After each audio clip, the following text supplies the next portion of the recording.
Hi, I'm Joe Navarro, and welcome back. Today I'm going to be talking about a subject that I get an inordinate amount of questions on, and that is on body language, nonverbals, and dating. Around the world, one of the things that we find that often happens when we become interested in others, and it could be in a public setting or even in let's say at school or among colleagues at work, is that there is extra grooming. Efforts are made to dress a little better, fix your hair. Guys will tend to stand a little stiffer and maybe fix their collar or fix themselves. Women will touch their hair and so forth. So around the world, we see grooming increases when we're interested in others. The other thing that naturally happens is when people are interested in each other, they tend to remain within that visual orbit. Let's say they're at a bar or so forth. They seem to triangulate, circle about, remain close in proximity. Almost drawn to each other. And even when they accidentally run into each other in the hallway or maybe in the coffee or break room and so forth, their timing is often aligned so that they can remain in their orbit. And many times it's truly subconscious. The other thing that tends to happen also is that our faces tend to relax. We naturally find that being in the presence of this individual causes this effect where the muscles literally relax in the face. And we may feel a little jittery, but there is facial relaxation. And this is one of those behaviors that we call reward behaviors, where you often see it with the mother and the child. The baby smiles, the mother smiles, and so there's these back and forth reward behaviors. This happens in dating situations. Many times we are reluctant to make direct eye contact. So a lot of times the eye contact that we initially make with someone we're interested in may be slightly askance. But what's interesting is how many times it takes place. So we may be conversing with somebody, but we'll look over askance. Certainly more than once. How many times? Nobody really knows. It can be many, many times. But what's happening is that we know that staring at someone can be a turnoff. So I think we've adapted this behavior around the world to sort of just look askance at first and see if we see those reward behaviors such as a smile or the relaxation of the face. Unbeknownst to you, one of the things that happens when we are near the presence, we don't have to be directly in front of them, but near the presence of someone that we really like, is your pupils will dilate. And the benefit of that is that it lets in more light. The muscles of the eyes relax, more light comes in. And in fact, when your eyes dilate, they get larger and you become more appealing. At some point, these individuals will in fact lock eyes. And this will take place for several seconds. And this is interesting because most of us become very uncomfortable when somebody stares at us. This is almost universal. We perceive somebody staring at us as a threat, but when it comes to gaze, it's different.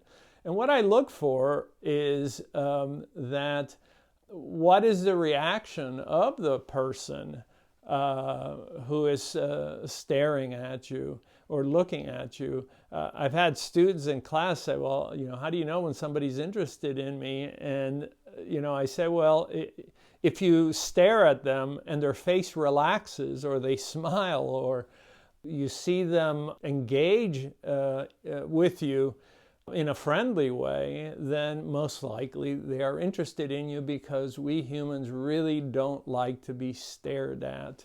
In fact, in the United States, after 2 or 3 seconds of somebody staring at you, if we're really not comfortable, we turn away, or we start to make faces of psychological discomfort. At some point, there'll be some mirroring that will begin to take place. Maybe the person will arch their eyebrows and smile, and you can mirror that right back.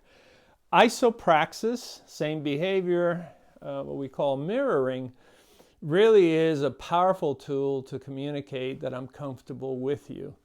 Mirroring can take place when we're walking with someone and we decide to walk at the same pace with them so that we remain in their orbit, or when they smile, we smile, or when they sit, we sit. Look at mirroring as the behaviors of liking and behaviors of comfort. What I'm always puzzled at is how people don't get it. You know, somebody is maybe telling another person they're interested in them and so forth, and you see no reciprocity, you see no mirroring in their behavior.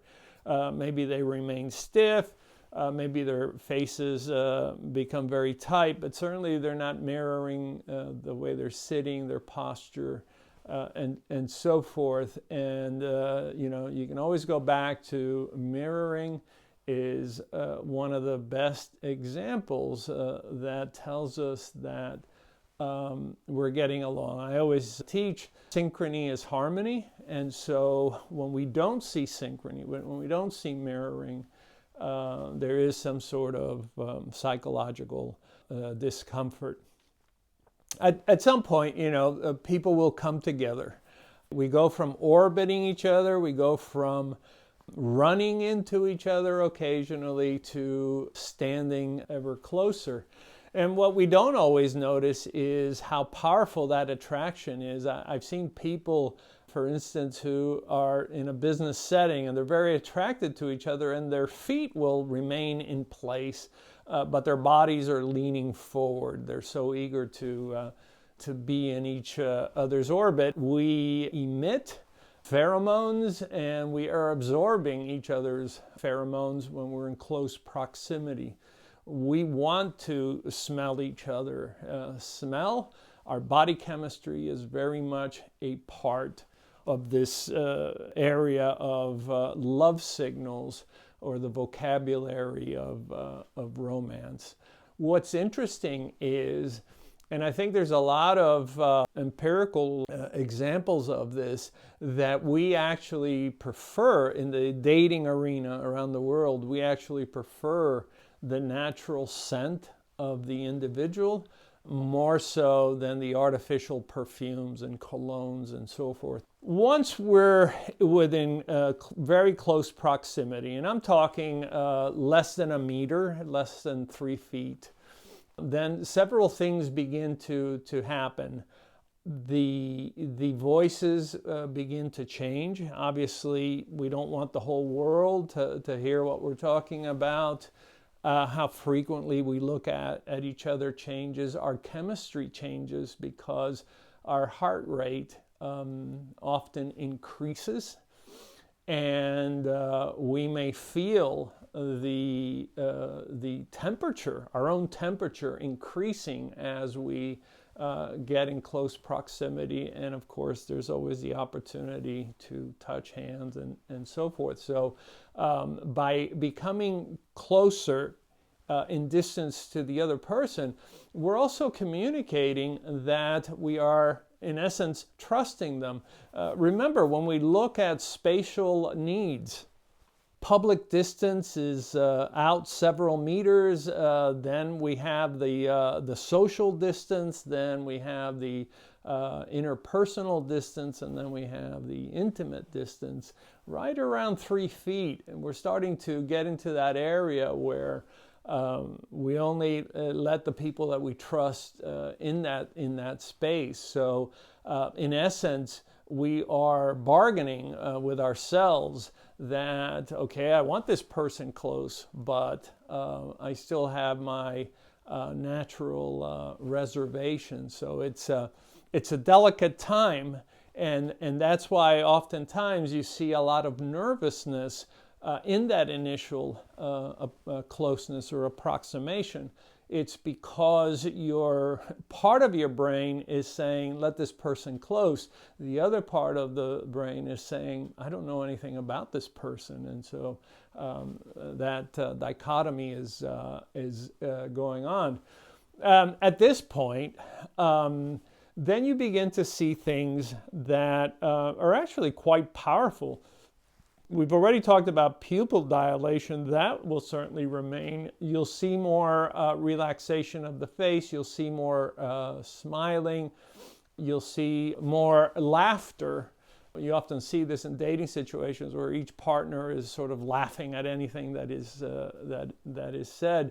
But very powerfully, you'll begin to see more head tilt, where literally we're exposing the neck. In dating and courtship and around the world, this is huge because we only expose our necks around individuals that we feel comfortable with and we can relax around and we can trust. And this is a subliminal message that's being sent that says, I'm really comfortable with you. So we look for that as an indicator that things are going well. If you're sitting at a table, one of the things you'll see is object touching that mirrors each other. So maybe one person reaches for the glass of wine, the other one reaches for the glass of wine, and they're touching the glass of wine at the same time, or they're playing around with the salt shaker and so forth, and there's a lot of object touching. And this is one way of settling down because both are nervous, and by touching objects, stroking objects, and so forth, this sends signals to the brain that releases additional oxytocin, additional chemicals that help to take us from a nervous state to a less nervous state, or what is called the parasympathetic system. You know, I'm often told that when we first met or when we started first dating that I felt butterflies in my stomach. Or, you know, you get this queasy feeling, or there's this feelings of elation that surround the stomach or even literally the heart. Let me shed some light on that. We have to go to neuroanatomy. Your vagal nerves, and there's two of them, they're parallel, they descend down bilaterally, come down, go through your throat, so you may feel a little tension there. They innervate the heart, they innervate the lungs, they innervate the stomach, and all the way down to your intestines. What most people don't understand is that vagus nerve, which is the largest in the body, is sending information from the brain down and from the stomach and other areas up. Constantly sending messages. Your stomach is full of neurons. The same neurons, by the way, that you have in your brain. Those neurons communicate in both directions, saying, hey, this is really causing me to be nervous and so forth. And don't be surprised when your heart rate increases. That's also governed in part by the vagus nerve. And don't be surprised if you're breathing more rapidly and if you have those butterfly feelings. That is all part of what now is referred to as the polyvagal complex, where everything is interconnected and you truly have those feelings in your stomach. Don't disregard those. those are giving you powerful messages that what you're feeling at that moment is truly special. Biologically, other things will be happening. Blood will come to the surface of the skin. You may feel warmer. Your lips will become fuller. You don't need the blood in your muscles, your large muscles, to run or flight or fight. And so the vascular system opens up, and you may feel your lips feel fuller. They, in fact, will be fuller. They'll certainly be warmer. And if you've ever not had to kiss someone, but if you've ever been kissed when you're stressed, you notice that the lips feel cold, and that's because there's very little blood that's going into the lips. So one of the positive signs is this vascular vasodilation. There may be flushing of the skin around the ears, the neck, and obviously the lips.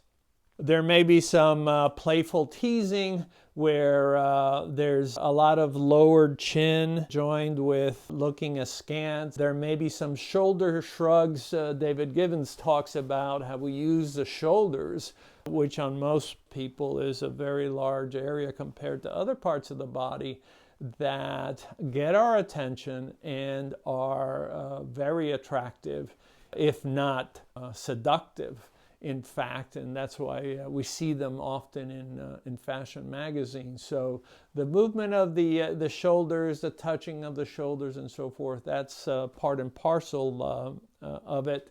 You'll see more hair touching, both men and women who have long hair. There'll be more hair touching and so forth. A couple of things are happening there. The first is that any movement initiates the orientation reflex, so that gets our attention.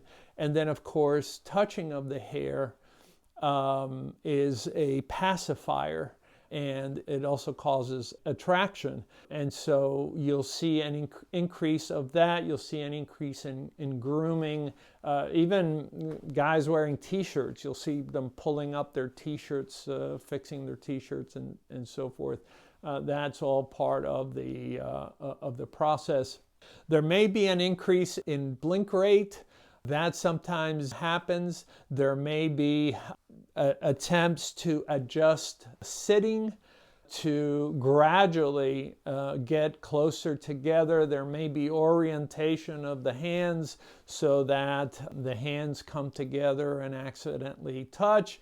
Or, as in years past, you would see people at the theater and somebody would put their arm around the other person, or while they're driving in a car, just accidentally at first touch hands, and then later holding hands in full. And the description that people often say that the first touch was magical has to do with the fact that the brain has been on notice that you're letting somebody close, and now finally there's that the touch, and that manifestation is truly chemical. The hormones flow through the body and register as something really powerful and dynamic because there has been that hesitation, because you've let somebody into that magical space called your intimate zone.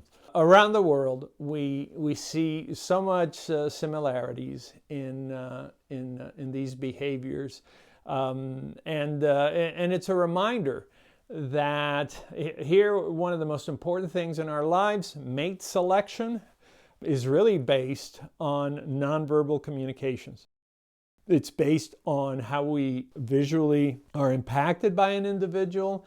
It's based on how we feel when we're around them. It's based on the chemistry of how they smell, their pheromones, how they feel, and so forth. And lastly, there's what we do with our voices, that how we engage each other especially in this closer space when we're down to that 18 inches or less.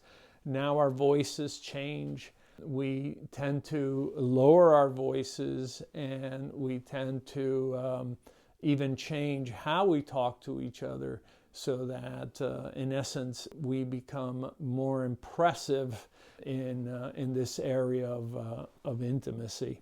So there's my answer to all the questions that I've gotten in the last 6 months about dating and so forth, and the language of romance. Don't forget, subscribe, ring the bell, and I look forward to seeing you here soon.